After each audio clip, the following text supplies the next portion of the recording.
Хәерле көн, Татарстан. Саулармысыз, хөрмәтле телевизор караучылар. Сезне сәламлим мин, Айзилә Батырханова. 20 апрель иртәсе һәр барчабызга шатлыклы хәбәрләр алып килсен. Көнебез уңышлы үтсен. Бүген изге Рамазан айының 19-нчы көне. 20 апрель Россиядә иң мөһим социаль бәйрәмнәрнең берсе – донорлар көнен билгеләп үтәләр. 1832 елда Петербург шәһәрендә яшәүче яшь табиб Андрей Вольф беренче тапкыр кан тапшыруны уңышлы тормышка ашыра. Бәйрәм беренче чиратта ирекле кан тапшыручыларны күздә тота. Шулай кан җыю белән шөгыльләнгән табибларны да онытмыйлар. Россиядә ел саен миллион ярымнан артык кеше донорлар тапшырган канга мохтаҗ. Татарстанның һәм бөтен татар халкының иң абруйлы, иң затлы журналларыннан берсе, данлыклы Казан утлары үзенең 100 еллык бәйрәмен билгеләп үтә. Зур бәйрәм чарасы 25 апрель көнне Галиәскәр Камал исемендәге Татар дәүләт академия театрында узачак. Әдәби музыкаль кичә турында тәфсилләбрәк студиябызның бүгенге кунагы Казан утлары журналының баш мөхәррире Рөстәм Галиуллин сөйләр. Исәнмесез, Рөстәм әфәнде? Исәнмесез, хәерле көн. Бер гасырлык тарихы булган Казан утлары матбугатыбыз тарихында уникаль басма дисәк тә ялгыш булмас. Афәтле репрессия, дәһшәтле сугыш еллары. Шул ук вакытта инде 60-нчы җипшеклек чорын, 90-нчы елларда милләтебезнең үсеш чорын барысында күрә Казан утлары һәм аларның шаһиты була. Чыннан да Казан утлары ул уникаль басма дип әйтик, үзенчәлекле.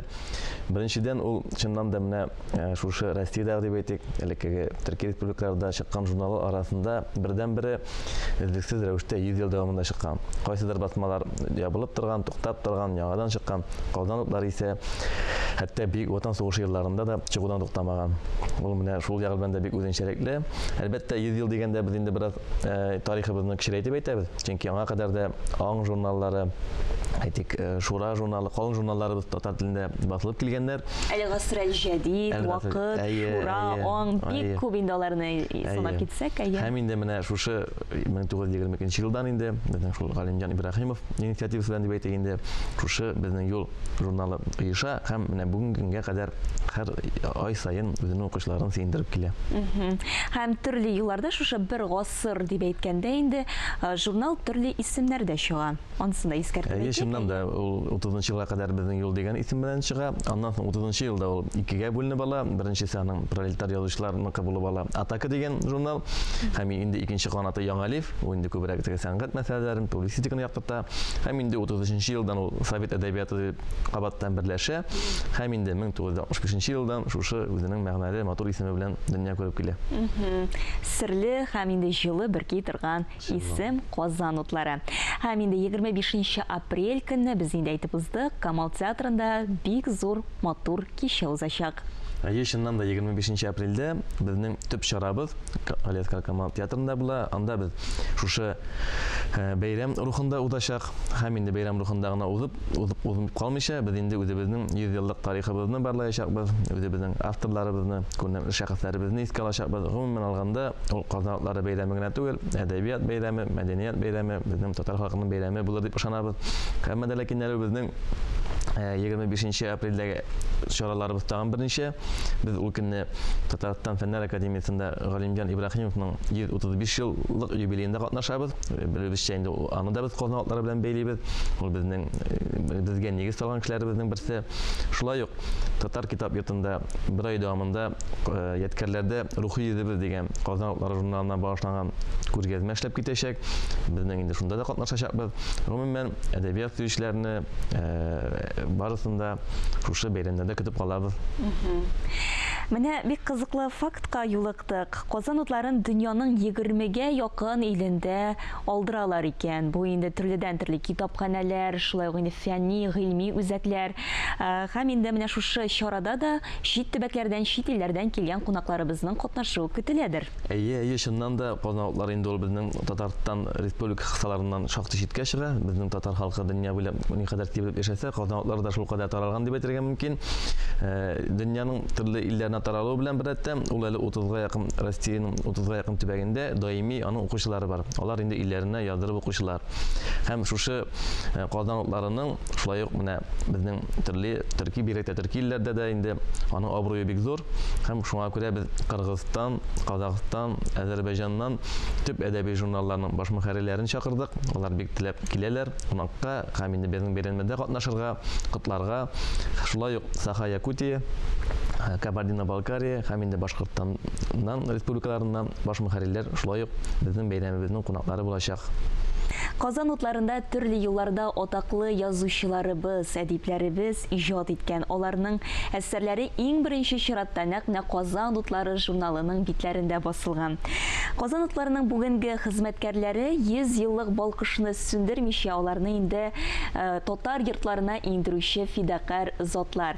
Менә без дә сезнең инде хезмәткәрләрегез белән очрашып, сюжет әзерләдек. Әйдәгез шушы матур мизгелләрне бергәләп карап китик.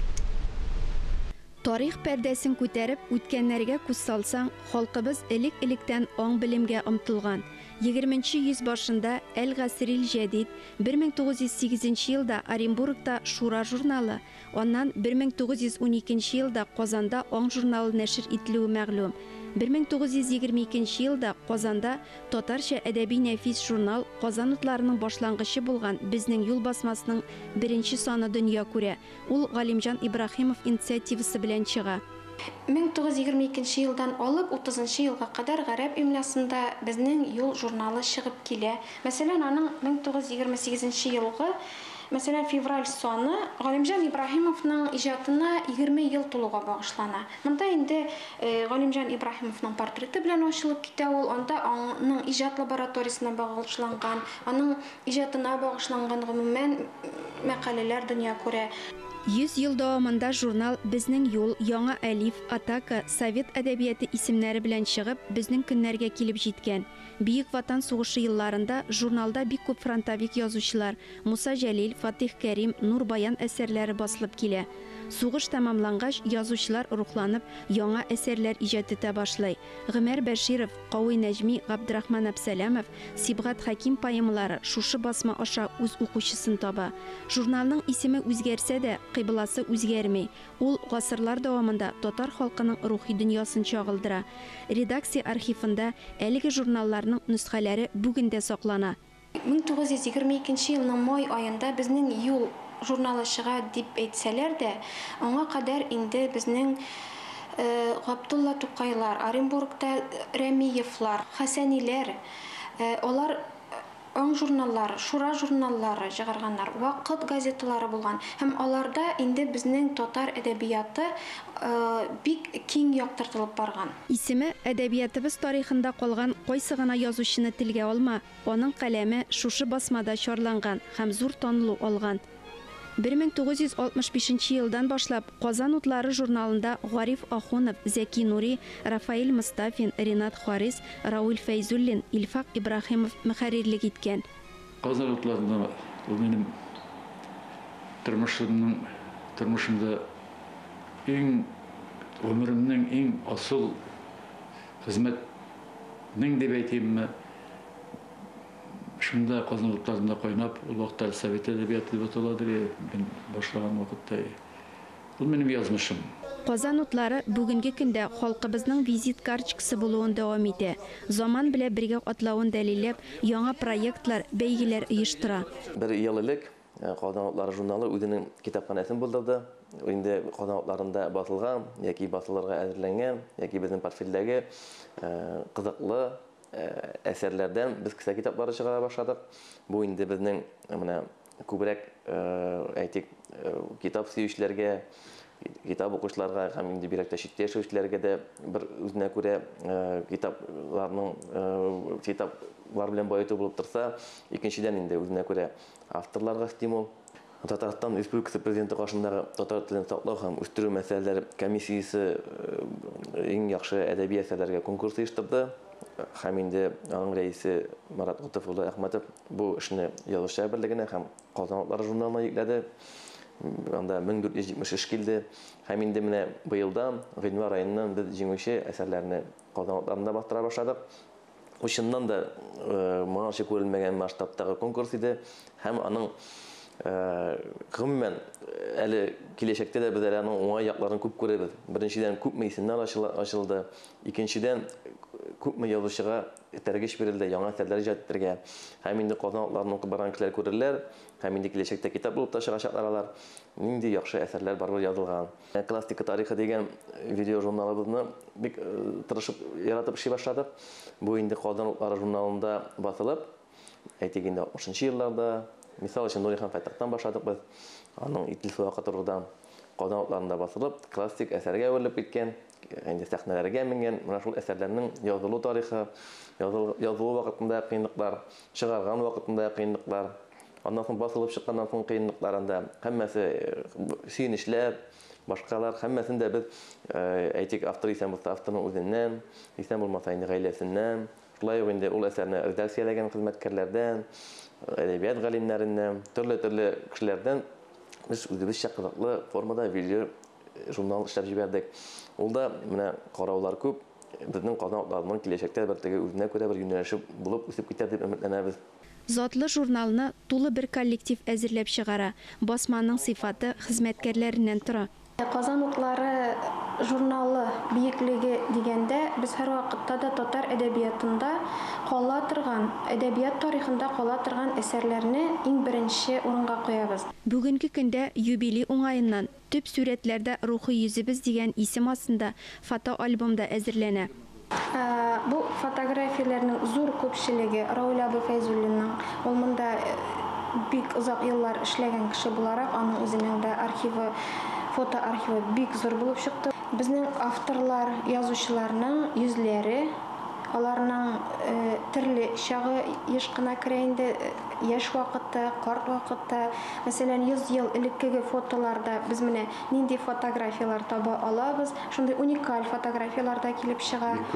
Андыйлар шактый, моңа кадәр бер тапкыр да әле матбугатта күренмәгән. Билар дискебети бүтәдә китә кишәләре. Менә без ул китап әгәр дә без шуны чалса инде бик авыр эш, шуннан да дөрес әйтә алабыз.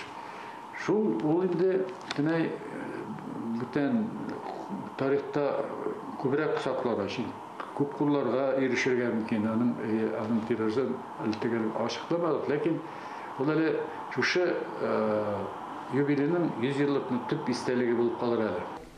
Казан утларының улуг юбилее дөньяның 5 хиткасына таралган 10 миллионлы татар халкының да зур бәйрәме. Рөстәм әфәнде, Казан утлары яңа гасырга нинди максат бурычлар белән керә?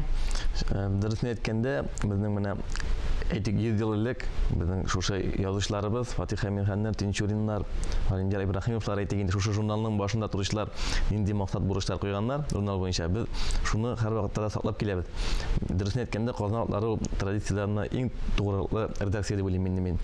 Әмма һәр заман инде үзенең шартларын куя. Без дә бүгенге көндә традицион рәвештә шушы менә 8 тулым белән тарала торган кагаз басманы чыгару белән бердән үзебезнең инде эшчәнлекне киңәйтәбез, мультимедиа редакция дип әйтәбез инде. Без инде хәзер менә кисә китаплары да чыгарабыз, әдәби конкурслар эшләвендә җайга салдык. Шулай ук чит төбәкләр белән аралашуны күчәйттек. Шулай ук социаль челтәрләр, сайтлар эшчәнлеген киңәйттек. Барысы да безнең әдәби процесста үзебезнең урыныбызны билгеләргә ярдәм итә. Һәм инде Казан утлары дөресен әйткәндә яңа 101-нче яшенә дип әйтик инде шактый күтәренке рухта якбаса, чөнки безнең әле язучыларыбыз матурдан-матур әсәрләр иҗат итә, портфелебез шактый бай. Бигрәк тә сөендерә, һәм шулай ук инде безнең тугрылыклы укучыларыбыз бар. Шуңа күрә без бергә әле Казан утларының 101, 150 һәм күбрәк яшьләрен дә әле каршы алырбыз дип өметләнәм.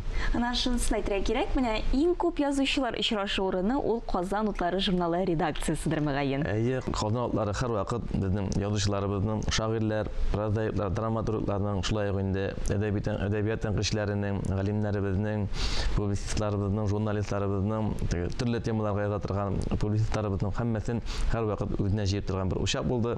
Һәм инде мин ышанам, ул киләчәктә дә шулай булып калачак. Бик зур рәхмәт, Рөстәм әфәнде, бүгенге иртәгезне безнең белән башлаганыгыз өчен. Инде без барлык тамашачыларыбызны 25 апрель көнне Камал театрында Казан утлары журналының әдәби музыкаль кичәсенә чакырып калабыз. Бик зур рәхмәт, сән сау булыгыз. Бүгенге шулар иде. Мин Айзилә Батырханова һәм тапшырубызның иҗат төркеме сезнең белән